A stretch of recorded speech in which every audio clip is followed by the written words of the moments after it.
우리는 살면서 성공하기를 원하죠. 그리스도인이든 비그리스도인이든 그거는 마찬가지입니다. 성공하기를 원하고 형통하기를 원하죠. 그것을 굳이 기독교적 관점에서 바라보고 성공지상주의를 버려야 된다, 그렇게까지 볼 것은 없을 것 같습니다. 물론 이 성공에 대한 가치관이 인생의 가장 우선순위에 놓일 때, 하나님보다 앞설 때 그것을 우리가 경계해야 되겠지만, 성공 자체가, 형통 자체가 나쁜 것은 결코 아니죠. 그러나 우리 그리스도인들이 반드시 성찰해야 될 것은 정말 성공은 무엇일까에 관한 질문입니다. 진짜 성공이라는 건 뭘까? 인생을 근시안적으로 100년만을 내다볼 것이 아니라 하나님께서 우리를 지으실 때, 인생을 만드실 때는 영원이라는 시간을 두고 우리를 창조하셨는데, 그 영원이라는 시간을 두고 볼 때 진짜로 성공한다, 진짜로 형통한다는 것은 무엇일까에 대한 성찰이 우리들에게 반드시 있어야만 합니다. 성공하다, 이 성공이라는 단어를 영어 단어로 success라는 단어를 사용을 하죠. 그런데 우리가 잘 알고 계시는 이 요셉의 일화를 영어 성경으로 보다 보면 이 success라는 단어가 요셉의 일화 중에 몇 차례 등장을 합니다. 바로 우리가 잘 알고 있는 형통이라는 단어가 영어에서는 success라는 단어를 쓰고 있습니다. 이 단어가 요셉의 일화에 3번 등장을 하게 되는데, 우리 그 중에 하나만 함께 보실 때 창세기 39장 3절 말씀을 같이 한번 보도록 하겠습니다. 읽어볼게요. 시작. 그의 주인이 여호와께서 그와 함께 하심을 보며 또 여호와께서 그의 범사에 형통하게 하심을 보았더라. 여기에서 말하는 형통하게 하셨다라고 할 때 이 형통이라는 단어가 success, 성공이라는 그런 단어로 사용이 되죠. 히브리어 원어를 봐도 그 의미가 2가지 다 가지고 있습니다. 형통, 성공, 대로가 열리다, 막힘없이 뚫린다, 그런 의미를 갖고 있는 단어입니다. 그러니까 이것을 조금 더 쉬운 말로 표현해서 읽어보면 이런 의미가 되겠죠. 그의 범사에 성공하고 있었다. 그것을 사람들이 보았다. 그런 이야기겠죠. 성공했다 이야기입니다. 자, 그런데 이제 말씀을 조금만 우리가 들여다보면 궁금증이 생기지 않을 수 없어요. 왜냐하면 저와 여러분은 요셉의 일화에 대해서, 그리고 그 삶의 결과물에 대해서, 오늘 우리가 읽었던, 본문으로 읽었던 45장 어간에 나오는 요셉의 총리가 된 모습을 이미 익히 너무 잘 알고 있기 때문에 이러한 상황에 있을지라도 요셉에게 있어서 성공이나 형통이라는 단어를 쓰는 게 그렇게 거부감이 들지는 않습니다. 결과를 아니까.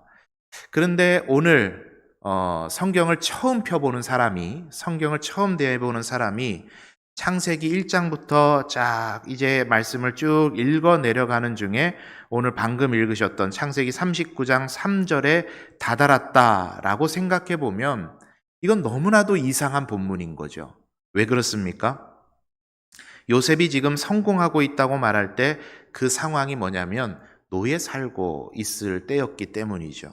노예 살고 있었어요. 또 하나 우리가 보지는 않았지만 뒤에 가면 23절에 보면은 또 한 번 요셉의 삶이 형통하다, 성공하고 있다라고 말을 하는데, 그때의 장면은 요셉이 감옥 살고 있을 때였습니다.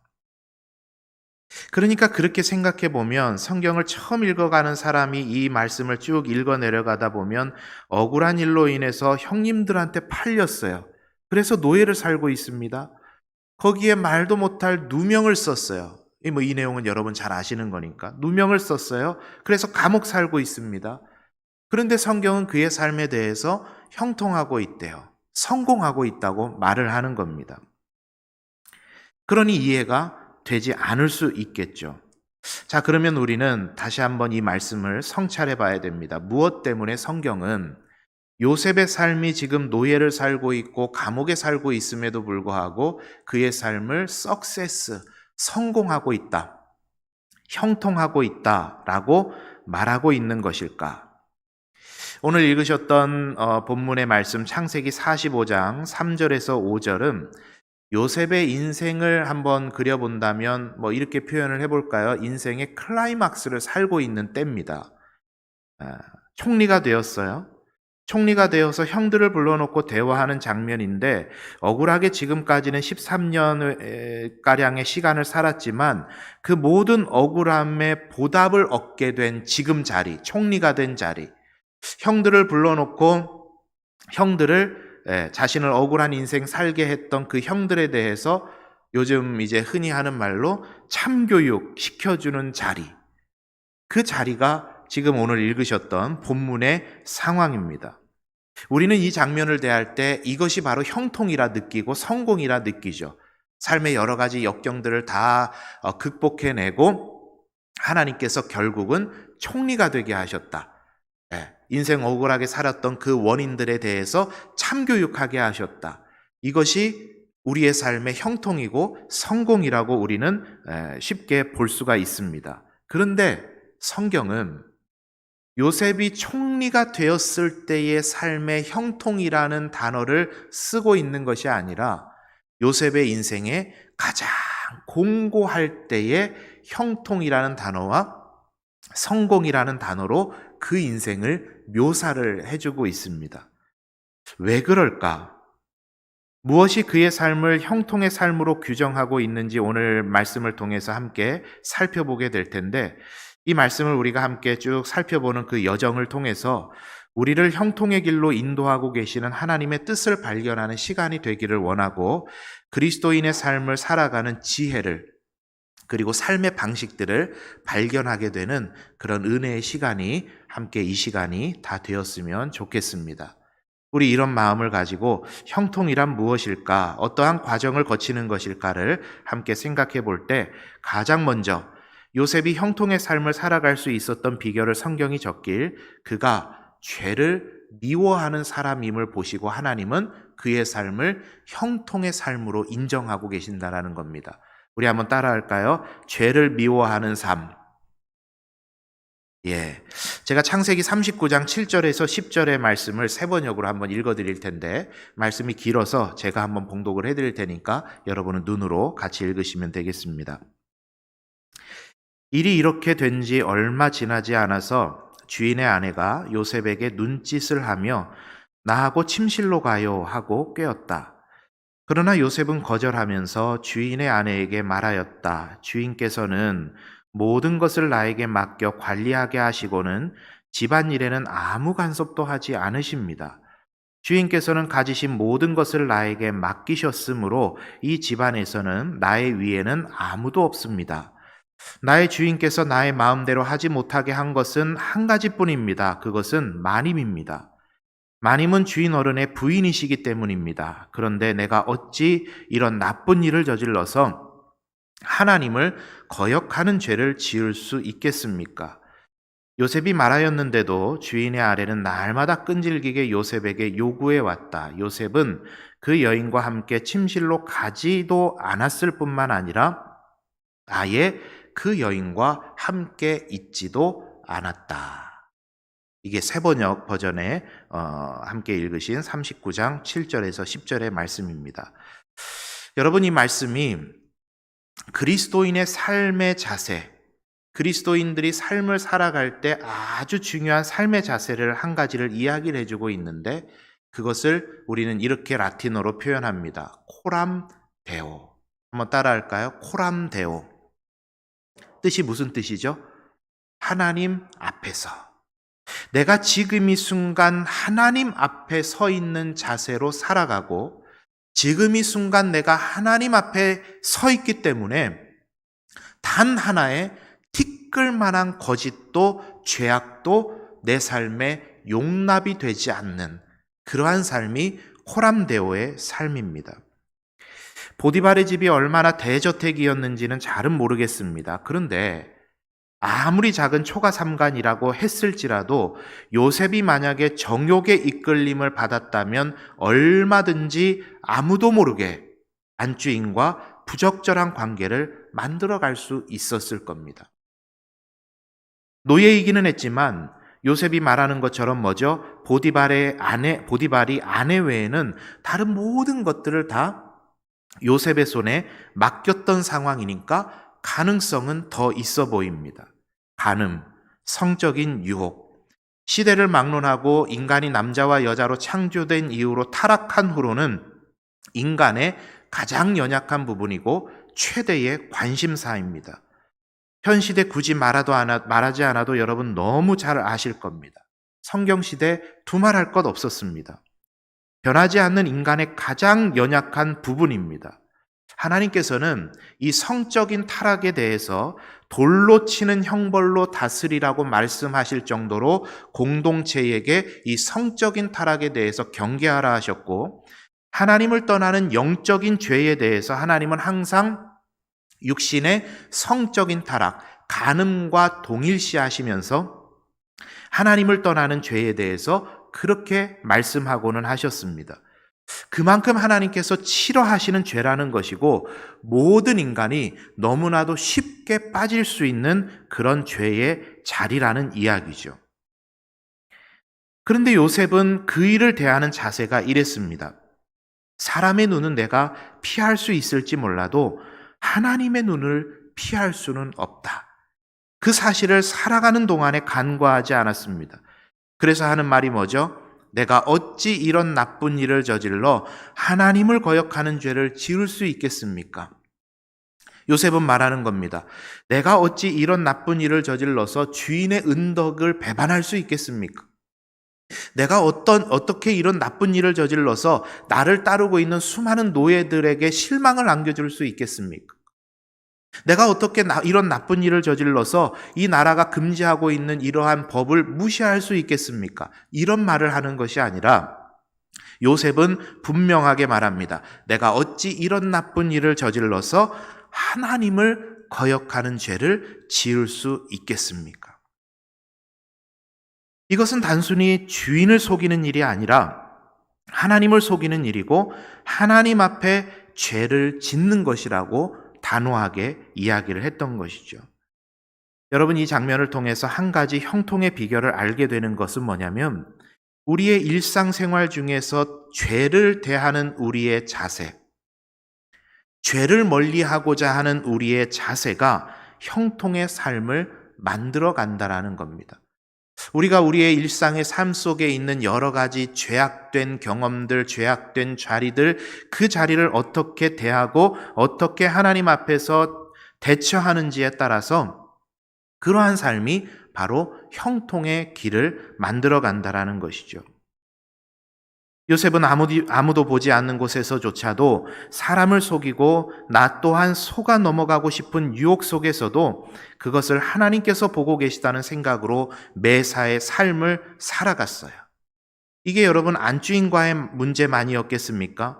보디발이 가정의 모든 일을 요셉에게 맡겼다라는 것은 요셉은 매사에 정직하게 모든 일을 처리했기 때문에 가능한 일이었을 겁니다. 거짓말하지 않았다는 거예요. 횡령하지 않았다는 겁니다. 뇌물을 받지 않았다는 거예요. 사람을 속이지도 않았고 스스로 속이지도 않았다는 이야기입니다. 하나님을 믿는 신앙과 내 삶의 자리가 별개의 문제가 아니라 하나님을 믿는 신앙으로 내 삶의 자리를 채워갔다라는 이야기입니다. 그리고 또 한 가지 이 죄를 대하는 요셉의 삶의 태도가 중요하게 보이는 것은 뭐냐면 요셉은 죄의 자리를 박차고 나가버렸다는 거예요. 박차고 나가버렸다. 그래서 10절의 말씀에 보니까 이렇게 말하죠. 같이 침실을 가는 것을 하지 않았을 뿐만 아니라 함께 있지도 않았다. 이게 너무 중요한 우리 삶의 유혹을 이기는 그런 소스를 제공해주고 있습니다. 지속적으로 이 여인이 유혹하면서 옷을 잡아 끌었을 때 그 옷을 버려두고까지 이 옷이 이 여인의 침실에서 발견됐을 때 이 여인이 가지고 있을 때 어떠한 어려운 일이라든지 누명을 쓸 그런 계산이 충분히 됐을 것임에도 불구하고 그 손에 옷을 버려두고까지 그 자리를 박차고 나가는 요셉의 모습을 볼 수가 있습니다. 여러분, 죄를 대하는 그리스도인의 지혜로운 자세 한 가지는 그 자리에 있지 않는 것입니다. 그 자리에 있지 않는 것. 그래서 시편에서 시인은 복 있는 사람이라는 주제로 시를 써내려가요. 복 있는 사람은 하면서 악인들의 꾀를 하면서 쭉 써내려가죠. 그런데 우리가 이것을 읽을 때 이 복 있는 사람은 이 말을 이렇게도 바꿔서 읽을 수 있을 것 같아요. 그리스도인이라 함은. 자, 그런데 그리스도인이라 함은 어떻게 살아가는 삶이냐? 악인들의 꾀를 따르지 않고 죄인들의 길에 서지 않고 오만한 자들의 자리에 앉지 않는다 그랬습니다. 따르지 않는다, 서지 않는다, 자리에 앉지 않는다. 모두 다 장소를 이야기하는 거죠. 그 자리에 가지 않는 것.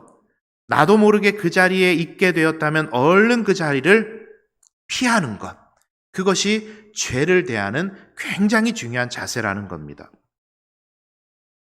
1:1 제자양육 성경 공부에서 죄를 이기는 방법에 대해서 설명을 하면서 만들어낸 이야기인데 예시 한 가지를 적어 놓은 것이 있습니다.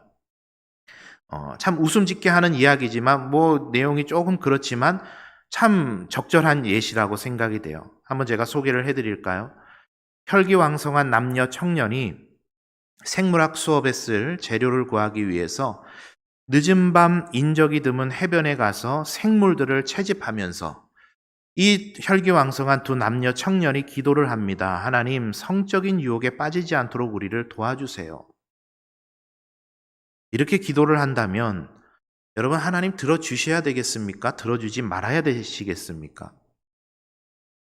들으시면서 그런 생각할 거예요. 참 우스꽝스러운 이야기다 할 수 있습니다만 이 우스꽝스러운 이야기가 우리에게 죄를 대하는 자세 한 가지를 이야기를 해주는데 여러분 가장 좋은 것은 뭐죠? 그런 자리를 만들지를 마는 거예요. 그 자리를 가지를 않는 겁니다.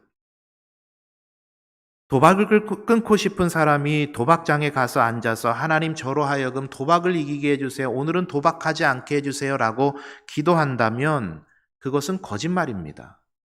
가지 않는 게 가장 합당한 것이죠. 남을 험담하는 자리에 앉아서 하나님 나는 입술로 저 사람처럼 죄짓지 않게 해주세요 하는 건 지혜로운 처사가 아닙니다. 그 자리를 박차고 나오든 핑계를 대고 나오든 그 자리에 함께 있지 않는 게 지혜로운 것이죠. 여러분, 죄는 올가미입니다. 걸렸다 하면 우리의 삶과 영혼을 옥죄는 올가미이지요. 그 올가미의 다리를 넣었다 뺐다 하면서 한번 걸어봐라 할 일이 아니에요. 아예 가지 않는 것이 상책이고 요셉은 그 자리에서 이러쿵저러쿵 할 것 없이 그 자리를 박차고 나가서 죄의 자리에 거하지 않았던 겁니다. 여러분, 우리가 이 한 주를 살아가면서 그리고 지나왔던 한 주의 삶을 돌아보면서 우리의 삶의 자리를 한번 돌아봐야 되겠습니다. 여러분은 죄를 대하는 어떠한 자세를 견지하고 사셨습니까? 아주 작은 죄일지라도 은밀한 곳에서 행해지는 것일지라도 나 혼자만 아는 것일지라도 남들 다 하는 것일지라도 하나님께서 보고 계시고 지금 내가 하나님 앞에 서 있다라고 하는 코람데오의 마음으로 여러분 이 한 주를 살아오셨습니까? 죄를 그런 마음으로 대하셨습니까? 하나님께서 주시는 형통의 길은 죄를 멀리하는 데에서부터 시작됩니다. 하나님은 죄를 너무나도 싫어하시고 하나님의 자녀된 우리가 죄에 거하는 것을 너무나도 싫어하시기 때문에 이 죄로부터 내가 한 발짝 두 발짝 멀리 떨어져 나가는 것, 아주 작은 것, 아주 은밀한 것일지라도 하나님께서 보고 계시기 때문에 내 스스로가 나를 속이지 않는 것, 그러한 죄를 멀리하는 자세에서부터 하나님께서는 우리의 삶을 형통으로 이끌어 가주신다라는 것입니다. 여러분 이 한 주 살아가시면서도 죄를 멀리하심을 통해서 하나님께서 저와 여러분의 삶에 형통의 삶을 열어주시고 인도해 주시는 그 은혜를 누리며 살아가시는 우리 모든 성도님들 다 되시기를 바랍니다. 다음으로 요셉이 형통의 삶을 살아갈 수 있었던 비결은 주어진 일을, 하나님께서 맡기신 일을 내 일이다, 다른 사람의 일이다, 이렇게 생각하지 않고 하나님께서 주신 일이다 라고 생각하며 최선을 다하는 데 있었습니다. 창세기 39장 4절과 5절을 세 번역으로 제가 여러분께 한번 다시 읽어드리도록 하겠습니다. 노예 살 때의 이야기예요. 주인은 요셉이 눈에 들어서 그를 신복으로 삼고 집안일과 재산을 모두 요셉에게 맡겨 관리하게 하였다. 그가 요셉에게 자기의 집안일과 그 모든 재산을 맡겨서 관리하게 한 그때부터 주님께서 요셉을 보시고 그 이집트 사람의 집에 복을 내리셨다. 주님께서 내리시는 복이 주인의 집안에 있는 것이든 밭에 있는 것이든 그 주인이 가진 모든 것에 미쳤다. 또 한 구절 22절과 23절입니다. 이것은 이제 감옥에 있을 때의 이야기인데 제가 읽어드리겠습니다. 간수작은 감옥 안에 있는 죄수를 모두 요셉에게 맡기고 감옥 안에서 일어나는 온갖 일을 요셉이 혼자 처리하게 하였다. 간수장은 요셉에게 모든 일을 맡기고 아무것도 간섭하지 않았다. 그렇게 된 것은 주님께서 요셉과 함께 계시기 때문이며 주님께서 요셉을 돌보셔서 그가 하는 일은 무엇이나 다 잘되게 해주셨기 때문이다. 자, 요셉의 여러분 어떤 모습을 발견하실 수가 있죠? 주인에게, 간수장에게 은혜를 입고 인정받게 되는데 무엇 때문입니까? 매사에 성실하게, 성심성의껏 일하는 모습 때문이었습니다. 요셉은 하나님께서 꾸게 하신 꿈, 별들이 자기에게 와서 절하고 볏집단들이 자기에게 와서 절하는 그런 꿈만 의미 있게 생각한 것이 아니라 자신에게 주어진 시궁창과도 같은 삶의 자리에서도 주어진 일에 최선을 다하는 삶의 자리를 가지고 있었습니다. 자, 이러한 이 모습을 우리 이 말씀을 통해서 한번 보겠는데 고린도전서 7장 17절의 말씀입니다. 우리 준비된 말씀을 한번 같이 읽어보도록 하겠습니다. 시작.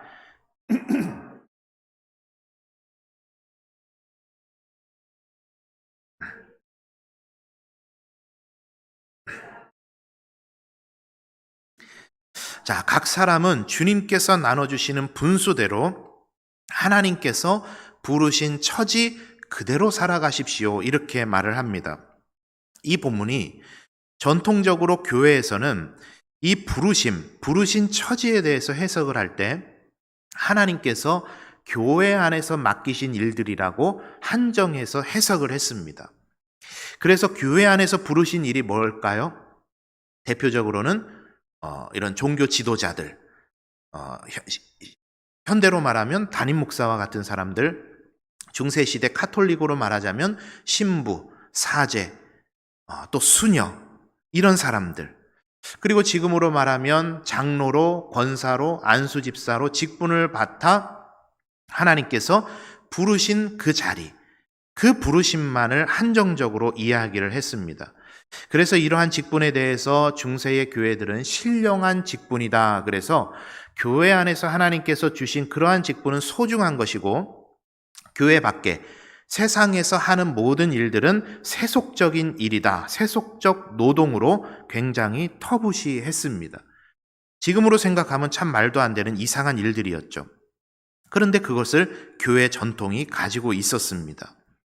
그러나 루터의 종교개혁을 통해서 이러한 생각들이 정면으로 반박이 되고 뒤집어지게 되는데 루터는 종교개혁을 통해서 여기에서 말하는 부르신 처지는 교회 안에서 여러 가지 직분을 통해서 부르신 부르심만이 아니라 우리 모든 그리스도인들이 왕같은 제사장의 직분을 가지고 세상에서 우리 손으로 하는 모든 직업, 그 모든 직업이 하나님께서 부르신 일이다. 그래서 이것을 직업적 소명이라 표현을 했습니다. 저와 여러분이 손으로 하는 모든 일이 누가 주신 일이라고요? 하나님께서 허락하신 일이라는 것이죠. 그래서 우리가 가진 모든 직업을 하나님께서 부르신 소명의식을 가지고 청지기적 사명을 가지고 그 일들을 대해야 된다라는 이야기입니다. 그런 자세로 요셉은 일을 했던 거죠. 여러분, 요셉이 그의 삶의 자리를 불평한들 우리가 누구 하나라도 뭐라고 이야기할 수 있겠습니까? 그럴 수 없죠. 얼마나 고단한 인생 살았습니까? 형들의 시기로 노예 팔려왔어요. 억울한 누명을 쓰고 감옥 들어왔습니다. 노예 살면서 집안일 총괄하면 뭐합니까? 노예인데.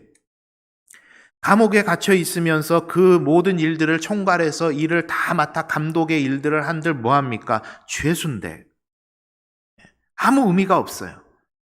그러나 요셉은 그 모든 시궁창과도 같은 그 삶의 자리에서 일어나는 모든 일들을 하나님께서 나에게 맡기신 일이고 하나님께서 나에게 허락하신 일이라 생각하면서 매사에 성실, 성심을 다하면서 열심히 그 일들에 충성했던 겁니다. 그래서 인정을 받게 되죠. 여러분, 이와 똑같았던 사람이 있습니다. 다니엘입니다. 포로된 나라에 잡혀온 다니엘이 너무 일을 잘하니까 정적들이 시기를 했어요. 함정을 팝니다. 성경이 뭐라고 적고 있냐면, 그런데 고발할 근거를 찾고자 하였으나 아무 근거, 아무 허물도 찾지 못했다. 성경이 이렇게 기록을 합니다. 정직하게 살았다는 거죠.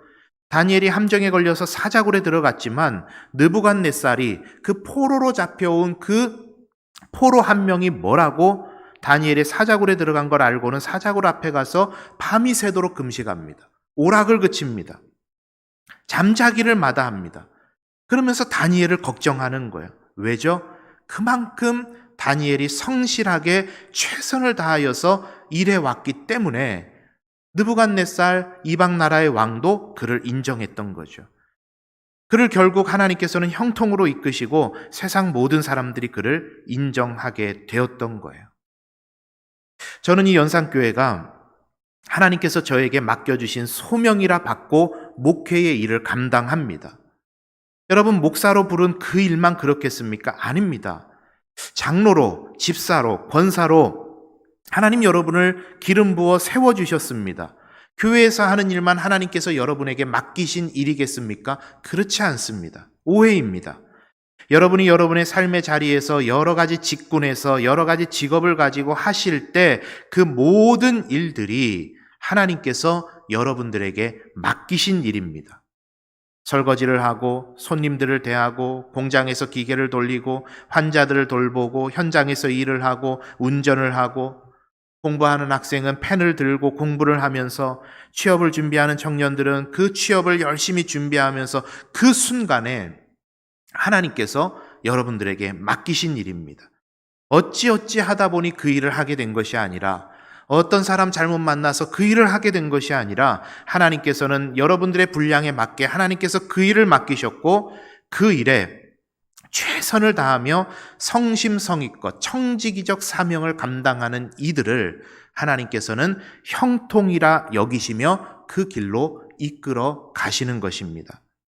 우리 사랑하는 성도님들, 이 한 주를 살아가시는 동안에도 저와 여러분에게 맡겨진 그 일, 하나님께서 맡기신 일인 줄 믿고 최선을 다하시고 성심, 성의껏 일해가심을 통해서 하나님께 인정받고 사람들에게까지 인정받게 되는 은혜가 여러분의 삶에 임하시게 되기를 바랍니다. 그 모습을 보고 하나님은 형통으로 이끌어가는 거죠. 이러한 요셉의 삶을 하나님께서는 형통이라고 말을 하시는 거예요. 형통이라고. 죄를 멀리하고 주어진 일에 최선을 다하는 그의 삶을. 그리고 중요한 사실 한 가지를 말씀드리면서 말씀을 이제 마무리하려고 합니다. 2절의 말씀을 한번 보여주시겠어요?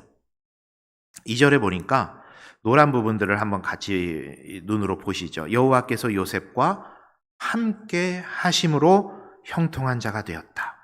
3절에 보니까 그의 주인이 여호와께서 그와 함께 하심을 보며 그랬어요. 23절에 보니까 간수장은 그의 손에 맡긴 것을 무엇이든지 살펴보지 않았는데 여호와께서 요셉과 함께 하심을 봤다. 그렇게 성경이 이야기를 합니다. 여호와께서 그와 함께 하셨다. 여러분, 특이한 점 하나 발견하시겠습니까?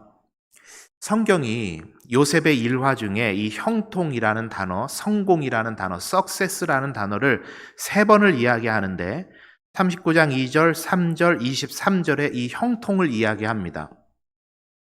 그런데 이 형통을 이야기할 때 빠지지 않고 등장하고 있는, 상황은 계속 바뀌는데 빠지지 않고 등장하는 게 뭐냐면 하나님께서 함께 하셨더라, 이것입니다. 성경이 말하는 형통은 노예 사는 데 있지 않고, 성경이 말하는 형통은 감옥에 있는 데 있지 않고, 성경이 말하는 형통은 총리가 된 데 있지 않다라는 이야기예요. 성경이 말하는 형통은 어디에 있냐면 하나님께서 함께 하시는 데에 있다라는 이야기입니다. 이게 너무 중요해요. 우리가 종종 기도할 때 시온의 대로가 활짝 열리기를 위해서 기도할 때가 있으시죠. 저도 신방 가서 자녀들을 위해서 기도할 때, 혹은 사업장을 개업하신 분들을 위해 기도할 때 습관적으로 나오는 말이 이거예요. 시온의 대로가 활짝 열리게 해달라고. 그렇게 기도를 합니다. 자, 이 말이 어디 나오죠? 시편 84편 5절 우리 한번 같이 보실까요? 한번 같이 읽어봅니다. 시작. 시온의 대로가 있는 자는 복이 있나이다. 자, 여기에 등장을 하죠. 시온의 대로. 주께 힘을 얻고 그 마음에 시온의 대로가 있는 자는 복이 있나이다 그랬는데, 이 시온의 대로의 정확한 번역은 시온의 순례길입니다. 시온을 향해 가는 순례길, 이걸 의미해요. 그 배경은 이렇죠. 수많은 이스라엘 백성들이, 유대인들이 여러 가지 이민족들의 침입으로 인해 노예 알아갔던 삶으로 인해 뿔뿔이 흩어지고 전 세계에 흩어져서 살아갈 때, 우리가 성경의 기록들을 통해서 잘 알고 계시는 장면이 있잖아요. 절기가 되면 어디로 모여들죠? 성지인 시온산인 예루살렘으로 모여드는 거예요. 하나님을 예배하기 위해서.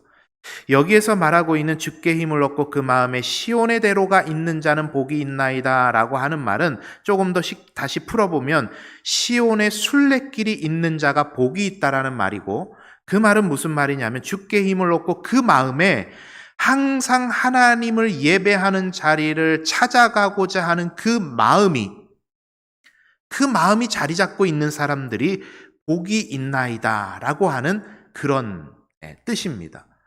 그러니까 우리의 삶에 막 고속도로와 같은 대로가 활짝활짝 열려가지고 모든 일이 형통하게 되는 그러한 배경을 가지고 하는 말이 아니라, 하나님을 예배하기 위해 그 마음에 소원을 가진 사람이 복이 있다라는 그런 의미이죠.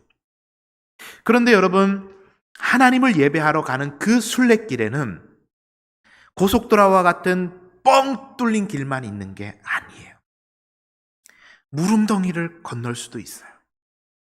짐승을 만나서 어려운 일을 당할 수도 있습니다. 지난주까지 나누었던 것처럼 협곡을, 아골 골짜기를 지나야 될 일도 있어요.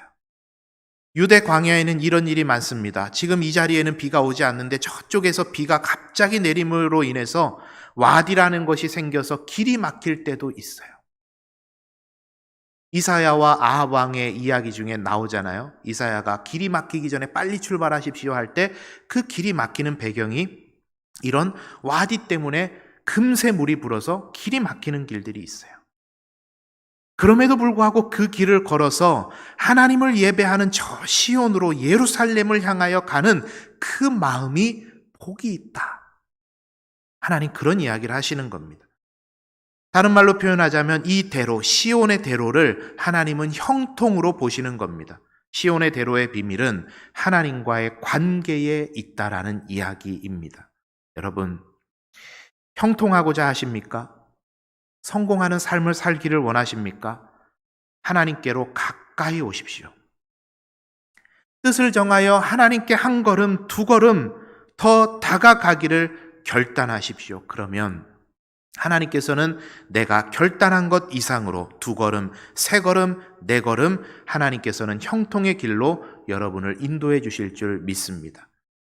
형통을 어떤 결과물로만을 바라보지 않으시기를 바라요. 형통은 하나님께서 함께 하시는 그 과정, 여정, 그것이 모두 다 형통이라고 성경은 이야기를 하는 것입니다.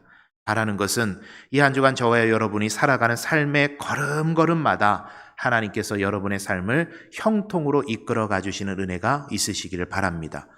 그러기 위해서 우리는 첫째는 죄를 멀리하는 삶의 자세, 두 번째는 하나님께서 맡기신 일이라 여기며 우리의 삶에 최선을 다해 살아가는 삶의 자세를 통해서 하나님께서는 이 한 주도 저와 여러분을 형통의 걸음으로 인도하실 줄 믿습니다.